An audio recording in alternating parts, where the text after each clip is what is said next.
సర్వశక్తిమంతునిగా మరియు అద్వితీయ దేవునిగా మనకై ఉండిన మన ప్రభువైన యేసు యొక్క నామమునకు మహిమ కలుగును గాక. క్రీస్తునందు ప్రియమైన వారందరికీ నా స్తోత్రములు తెలియజేయుచున్నాను. ఈ ఉదయకాలమున మన వేకువ మన్నా యొక్క ముఖ్య అంశము దేవునిచే అత్యధికమైన అభివృద్ధి.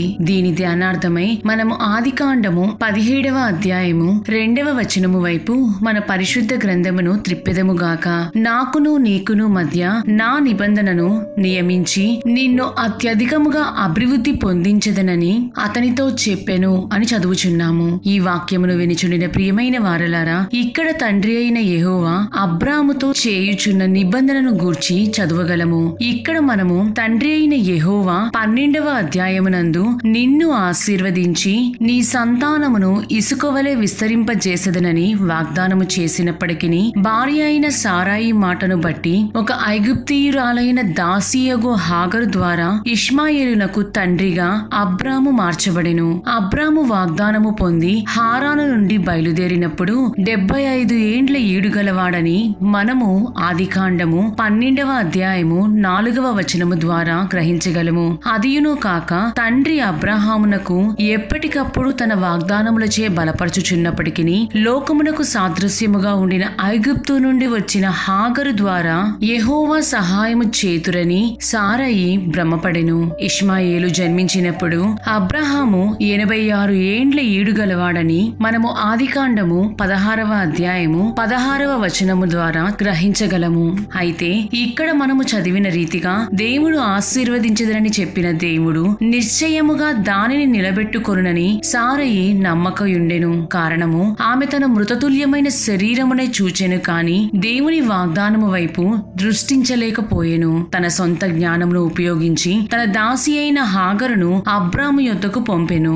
అబ్రాము సారయి మాట వినెను. దీనిని బట్టి ఇష్మాయేలు జన్మించెను కాని అటు తదుపరి ఆమె తన దాసి అయిన హాగరు దృష్టిలో నీచమైనదిగా కనపడెను. ఆత్మీయముగా మనము దీనిని గ్రహించినట్లయితే, దేవుడు ఆశీర్వదించదనని వాగ్దానము చేసినట్లయితే మనము ఆయన చేసిన వాగ్దానమును రూఢీగా విశ్వసించి దాని వైపుననే మన గురిని నిలబెట్టుకొనవలెను కాని ఏ విధము చేతనైనను ఆ ఆశీర్వాదము దక్కించుకొనవలెనని మన సొంత ప్రయత్నములను చేయరాదు. ఆ విధముగా చేయుటను బట్టి అబ్రాము మరియు సారయిల జీవితములోనికి హాగరు ప్రవేశించి వారి యొక్క నెమ్మదిని కోల్పోయి ఉన్నదో, అదే విధముగా మనలోనికి ఐగుప్తు అనే లోకము లోక కార్యములు ప్రవేశించి మన గురిని తప్పుదోవ పట్టించును. రెండవదిగా మనము తిరిగి 17వ అధ్యాయము 1వ వచనమును చదివినట్లయితే, అబ్రాము 99 ఏండ్ల వాడైనప్పుడు యెహోవా అతనికి ప్రత్యక్షమై, నేను సర్వశక్తిగల దేవుడను, నా సన్నిధిలో నడుచుచు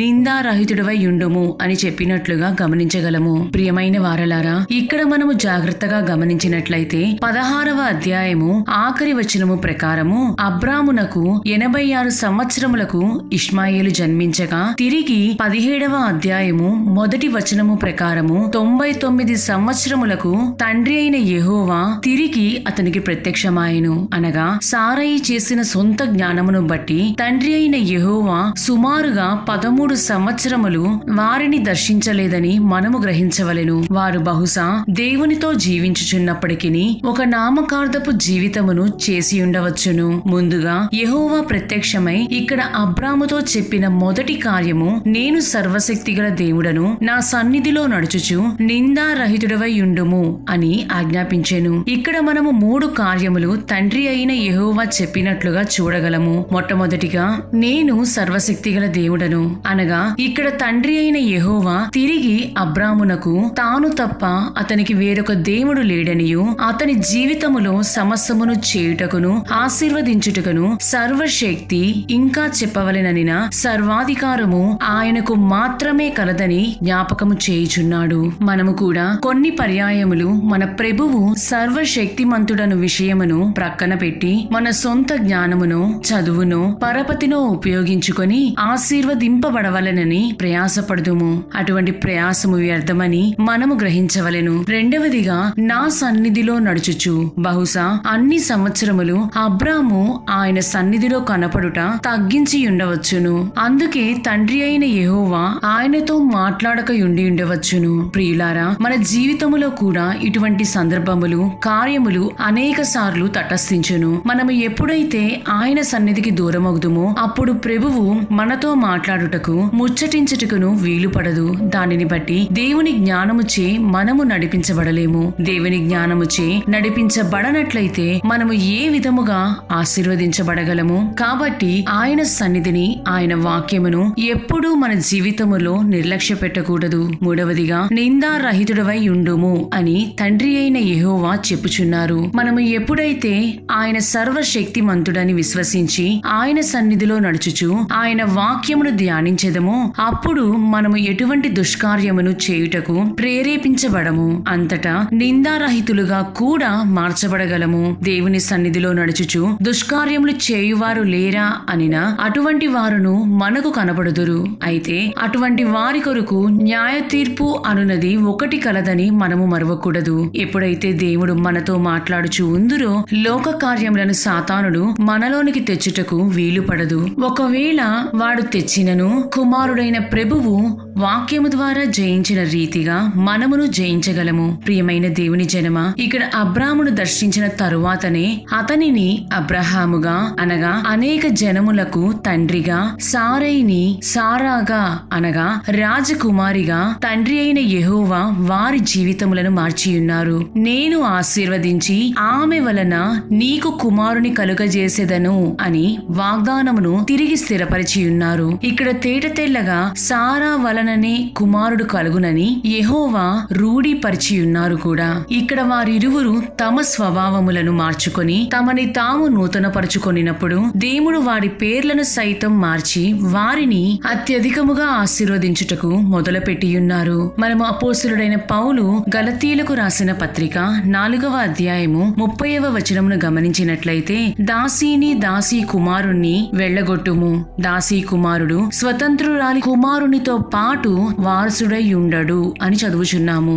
ఆత్మానుసారముగా చూచినట్లయితే శరీర కార్యములను మనము మనలో నుండి వెళ్ళగొట్టి ఆత్మానుసారమైన కార్యములకును ప్రాముఖ్యతను ఎప్పుడు ఇచ్చేదమో అంతట ప్రభువు మనలను, మన స్వభావములను నూతనపరచి ఆయన వారసులుగా మార్చి అబ్రహాము వలె అత్యధికముగా ఆశీర్వదించబడుటకు సహాయము చేసి సరైన మార్గములలో మనలను నడిపించుదురు. మనము సామెతలు 10వ అధ్యాయము 22వ వచనములో చెప్పబడిన రీతిగా యెహోవా ఆశీర్వాదము ఐశ్వర్యమిచ్చును, నరుల కష్టము చేత ఆ ఆశీర్వాదము ఎక్కువ కాదు అను వాక్యమును మన జీవితములో ఎళ్ల వేళలను జ్ఞాపకముంచుకొనవలెను. ఆ విధముగా చేసి మన ప్రయాసములన్నీయును వ్యర్థములని గ్రహించి వాగ్దానము చేసిన దేవుని వైపు మాత్రమే చూచుచు విశ్వాసముతో ముందుకు సాగుచు అత్యధికముగా ఆశీర్వదించబడుటకు ప్రభువే సహాయము చేయుదురుగాక. దేవుడు మిమ్ములను మరియు మీ కుటుంబములను దీవించి కాచి కాపాడుదురుగాక.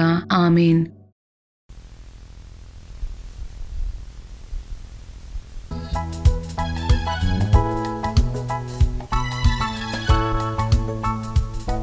దేవునికి మహిమ. యెహోవాను స్తుతించుడి, యెహోవాకు క్రొత్త కీర్తన పాడుడి. భక్తులు కూడుకొను సమాజములో ఆయనకు స్తోత్ర గీతం పాడుడి. ది పెంతెకోస్తు మిషన్ వారి 2002వ సంవత్సరపు కన్వెన్షన్ గీతములు.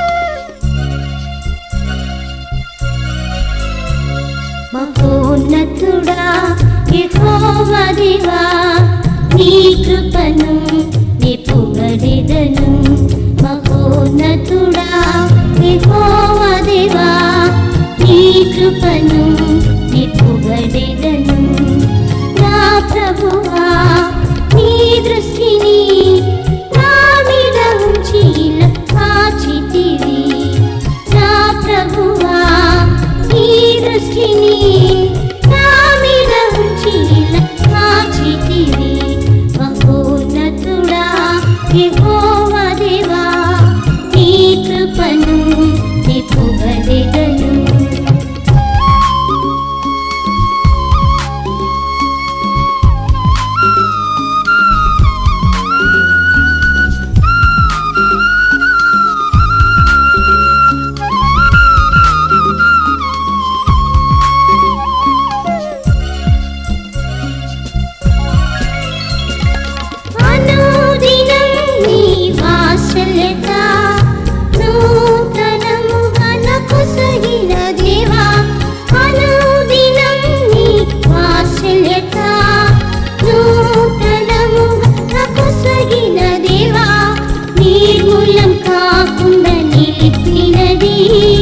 నిత్యము నీ నామం స్తుతించెదను నిర్మూలం కాకుండా నిలిపినది నిత్యము నీ నామం స్తుతించెదను మహోన్నతుడా యెహోవా దేవా నీ కృపను నీ పొగడెదను నా ప్రభువా నీ దృష్టిని నా మీద ఉంచి కాచితివి మహోన్నతుడా యెహోవా దేవా నీ కృపను నీ పొగడెదను యెహోవా దక్షిణ హస్తమిగా ఇశ్రాయేలును నడిపే జయంతో యెహోవా దక్షిణ హస్తమిగా ఇశ్రాయేలును నడిపే జయంతో నా గొప్ప శ్రమ నుండి విడిపించిన నీ శక్తిని తలంచి స్తుతించెదను నా గొప్ప శ్రమ నుండి విడిపించిన నీ శక్తిని తలంచి స్తుతించెదను మహోన్నతుడా యెహోవా దేవా నీ కృపను నీ పొగడెదను నా ప్రభువా నీ దృష్టిని నా మీద ఉంచి కాచితివి మహోన్నతుడా యెహోవా దేవా నీ కృపను నీ పొగడెదను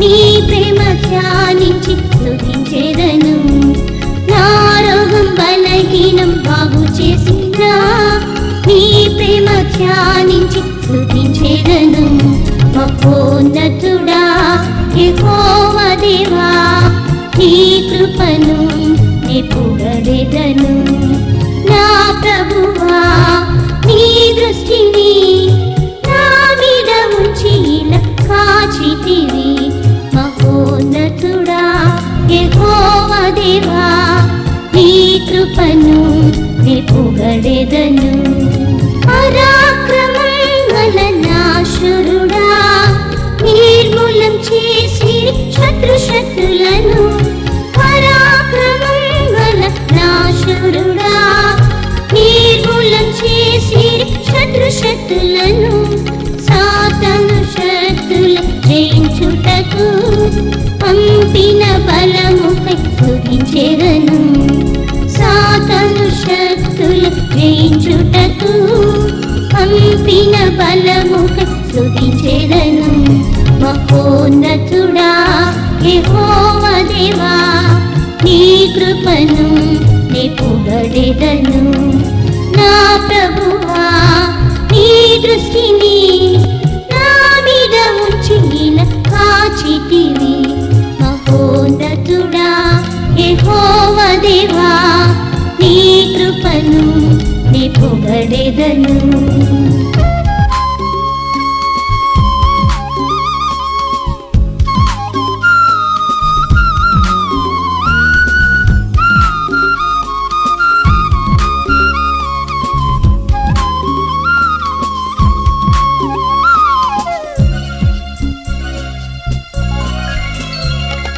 పరిశుద్ధతలో మహనీయుడా, పవిత్రముగా నన్ను కాపాడుము తండ్రి.